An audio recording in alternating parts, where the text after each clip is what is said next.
Hare Krishna. Good morning if you are in this hemisphere, and good evening if you are in the other hemisphere. Welcome to the 80-minute Gita. Today we're going to read chapter 7, text number 8. And I want to share with you so you can also follow with me.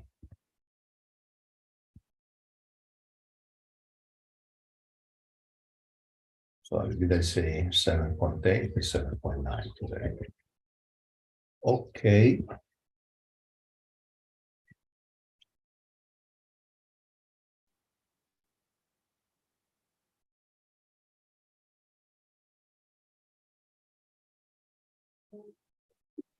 Just a second.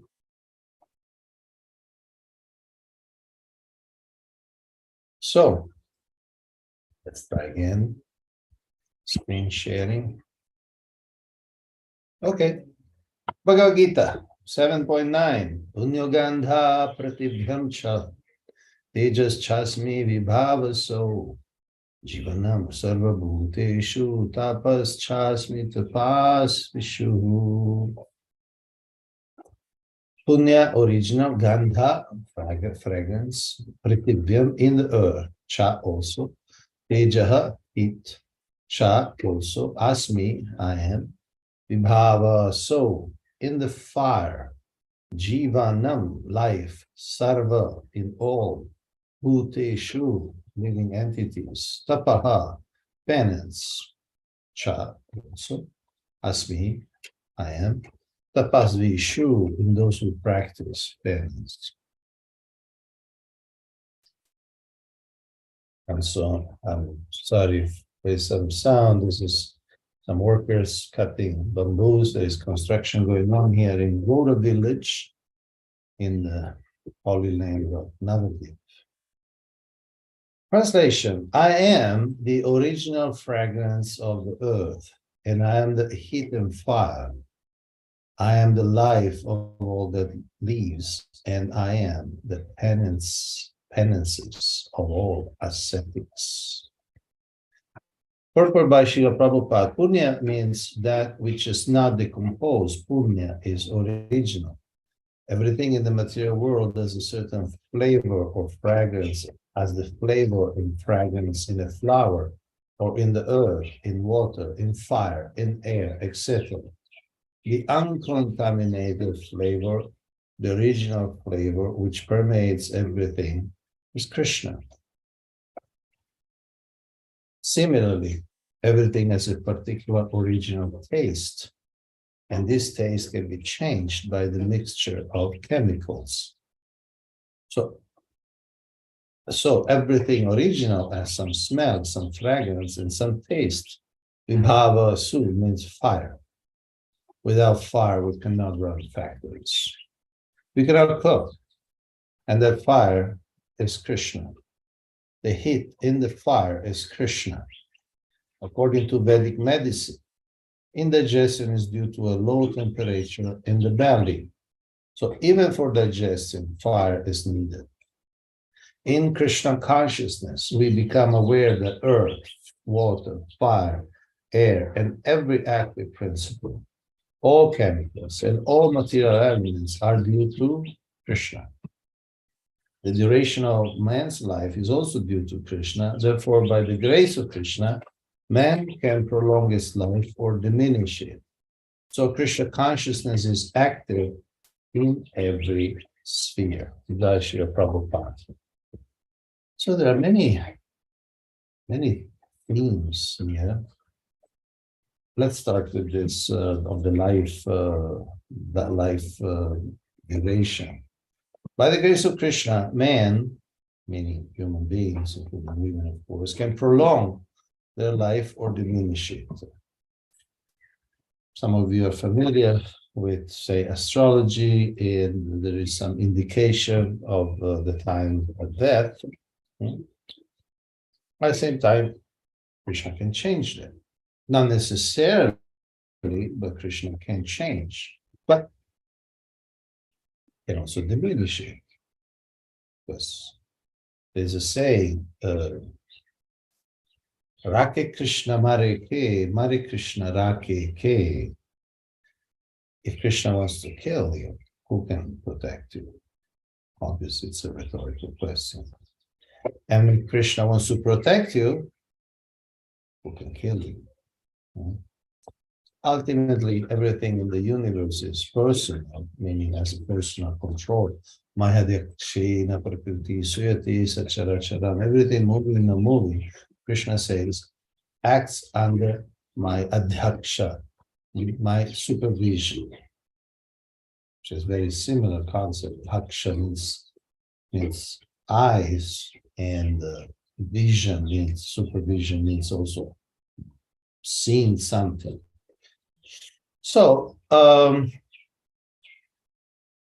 this is not just a neutral kind of course, one can experience this description as a neutral or objective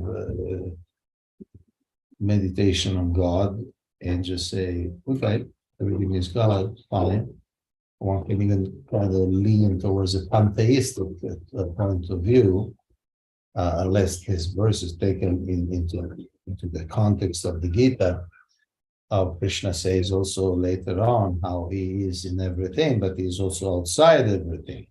So he is not just diffuse in his creation as impersonal energy, but all these energies, all the elements in the world have their original or pristine quality. That pristine quality is Krishna, is a representation of Krishna.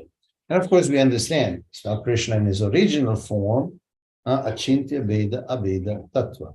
Everything is simultaneously and inconceivably different and non-different than Krishna. So everything is Krishna, but Krishna as a person is only his original personal form. Okay. So we can use this as a meditation, let's say in Shanta Rasa, a sense of, let's say, passive worship, but we could also move to a level of gratitude, an active appreciation. Srila Prabhupada talks about fire, and he says, without fire, we can't cook. I mean, either if we cook ourselves or we just warm up milk or things that we eat, or somebody does it for us, then it's an extremely important aspect of our life. Imagine we can never eat cooked food. And some people do, but it's not the normal way of eating. And what about warming up when it's something? And by fire, of course, we don't only mean the fire as we see, say, in a fireplace, the flames. Here he's saying also about the stomach. The stomach, according to Vedic medicine, Ayurveda, indigestion due to a low temperature in the belly. So call it acids, call it whatever you want, but there is fire, there is a burning radiant element that digests the food, that transforms the food inside the stomach. So, and if there is not enough fire, the food is not digested, and it's called indigestion, which causes a lot of discomfort and even disease. So, a flavor, a fragrance in a flower, in the earth, in water, in fire, in air. The original flavor and taste is Krishna. And we can appreciate that. We can appreciate that that we are surrounded by beauty. Of course, depends on where you live.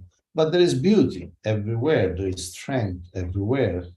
Even if we are in the middle of a fully cemented city and there is a lot of traffic, this energy is Krishna. The energy of the cars, of the buses, ultimately is the fire of Krishna. How is it? Because they run by fuel or by electricity. Say if they run by fossil fuel. Okay, you have a car, you put fossil fuel, petrol, and then that moves the car through a certain internal combustion in the engine. But what is that? What is that fire? That fire is a sediment, very, very ancient sediment of trees that somehow remain for millions of years inside the earth, and they were extracted. So those trees, how those trees grew by photosynthesis. Photo means light, and synthesis means synthesizing the light. The plant have this power, they synthesize and store this light. We cannot do that. We cannot just live on, I mean, the normal people cannot just live on light, but that's what the plants do. So they store this energy, and what is this energy? This energy comes from the sun, and the sun comes from Sudarshan, the personal weapon of the Lord. So the personal energy of the Lord goes into the sun. We read the other day, the light of the sun comes from Krishna. So that light of the sun that comes from Krishna, comes from Sudarshana, goes inside the trees, gets stored, then it gets sedimented down in the as fossils, that's what it's called, fossil fuels. But the energy is still there, it's still captured in the cells of these trees. Then petroleum, what does it mean? Petroleum is a Latin, comes from Latin. The Romans would call it petroleum, oleum, oil.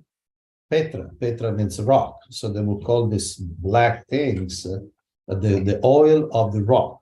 Of course, at the time they didn't have engines, so I don't know what they were using for. Maybe just, I don't know, for lighting different torches and things. But they were called petroleum, and now we call it petrol.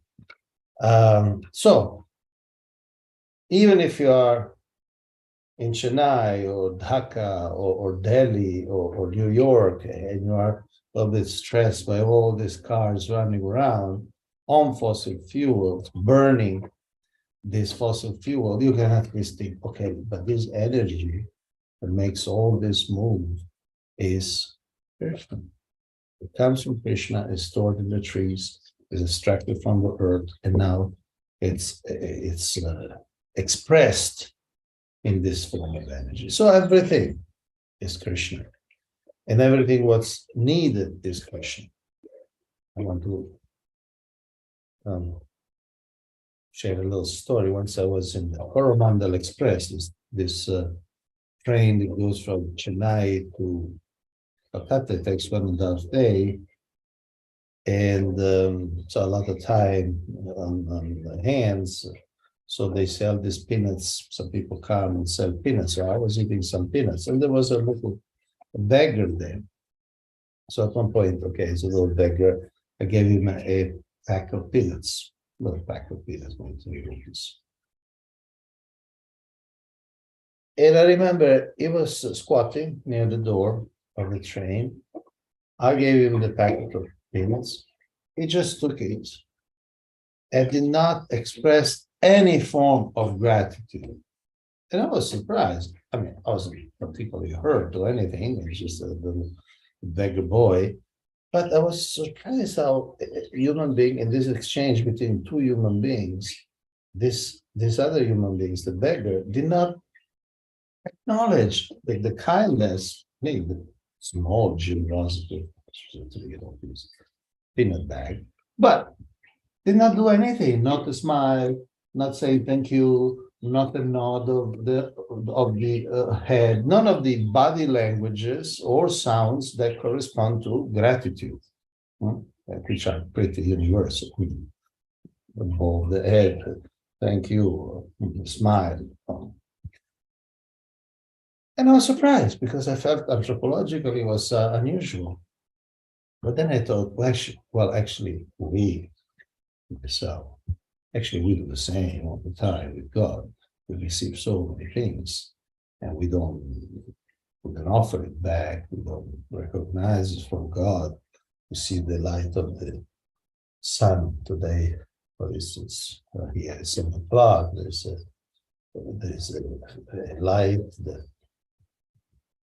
floods my room, and I may just enjoy it so separately without saying thank you, Krishna. Or there is a good weather, there's not too much cold, there's not too much heat, and I just enjoy it independently. So that little episode gave me this realization that we are not much different from this little beggar on the Coromandel Express. We just receive things from God, and often we fail to even give a nod or smile. In fact, a lot of our problems is due that we do not appreciate things that we receive. And in greed and in ignorance, we always want more. But yoga, in the Patanjali Yoga Sutra, is explained that one of the first rules of yoga is santosha, being satisfied. So I may say, how can I be satisfied if I'm not satisfied? No, we had to be satisfied. We had to somehow bring our intelligence to bear on our mind and be satisfied with what we have, knowing that God has provided whatever we need. And sometimes we need some pain for reform. Sometimes we need the difficulties just to remember that this world is not our house, but it's not our home. And we have to get out. So if we take everything that happens to us as a message or as mercy, then we can be actually satisfied. And if we meditate on all the things we have, maybe we have a working body, which many people don't have, and or at least a partly working body. The fact that we are not in jail, the fact that we have something to eat, we have a place to sleep, we have people who somewhat agree to marry us, or somehow people who gave us a job. If we develop this sense of gratitude, then we can be santosha. And that platform is kind of the beginning of yoga, of linking with God. Otherwise, we really remain in our mental platform, always desiring more and being always disturbed. So meditating on this verse, everything, even the fire in our stomach that allows digestion is Krishna. That can actually make a devotion pervade our daily existence. So this was the 18-minute Gita for today. Thank you for your attention. Hare Krishna.